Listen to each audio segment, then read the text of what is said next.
Dear students अस्सलाम वालेकुम। आज फ्लावरिंग का सीजन है, हर जगह हर तरफ से फ्लावर्स नजर आते हैं। तो मैंने सोचा चलो क्यों ना एक फ्लावर लेके आपको पार्ट्स ऑफ फ्लावर दिखा दूं, क्योंकि जब हम फ्लावर पढ़ते हैं तो उस टाइम फ्लावर अवेलेबल नहीं होता है। तो आज हम एक फ्लावर लेके आपको प्रैक्टिकली दिखाएंगे कि फ्लावर के जो पार्ट्स हैं वो मैं आपको आज इस फ्लावर से दिखाऊंगा। तो आपको पता है कि there are 4 main parts of flower: sepals, petals, androecium और गाइनोशियम। तो इसमें जो पहला पार्ट है वो है सेपल्स। देखो बेटा, ये जो फ्लावर है जो मैं उंगली से दिखा रहा हूँ, ये आउटर मोस्ट वर्ल जो होता है, ऑफन ये अक्सर ग्रीन कलर होता है। ये फ्लावर को बडिंग के टाइम में प्रोटेक्ट करता है। तो ये जो outer most part of flower है जिसको हम सेपल्स कहते हैं। तो इसके बाद ये जो कलर्ड वर्ल आपको नजर आ रहा है इसको हम पेटल्स कहते हैं। तो ये जो पेटल्स होते हैं ये पॉलिनेटर्स को अपनी ओर अट्रैक्ट करता है। ये जो बेटा सेपल्स और पेटल्स होते हैं ये वेजिटेटिव पार्ट्स होते हैं, इनका कोई मेन रोल नहीं होता है रिप्रोडक्शन में।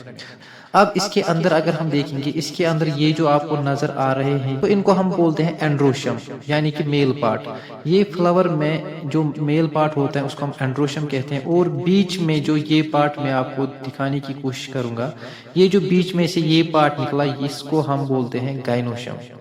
ये जो गाइनोशियम होता है ये फीमेल पार्ट ऑफ फ्लावर है। एंड्रोशियम मेल पार्ट और गाइनोशियम फीमेल पार्ट, इन दो पार्ट्स को हम रिप्रोडक्टिव पार्ट्स भी कहते हैं।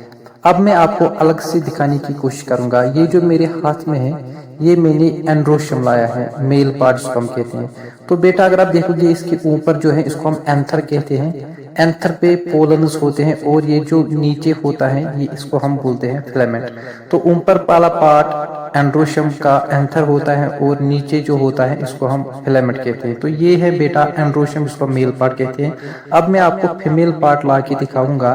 तो इसमें भी 3 पार्ट्स आपको नजर आएंगे। ऊपर वाला पार्ट जिसको हम स्टिग्मा कहते हैं, तो ऊपर वाले पार्ट को हम स्टिग्मा कहते हैं, और जो बीच में है इसको हम स्टाइल कहते हैं, और जो नीचे होता है उसको हम ओवरी कहते हैं। ये जो आपको नजर आ रहा है ऊपर वाला पार्ट ये स्टिग्मा है, और बीच में जो है ये स्टाइल है, और नीचे वाले पार्ट को हम ओवरी कहते हैं। ओवरी में ओयूल्स होते हैं, ओयूल्स सीड्स में चेंज होते हैं, और ये ओवरी जो होता है ये फ्रूट में कन्वर्ट होता है।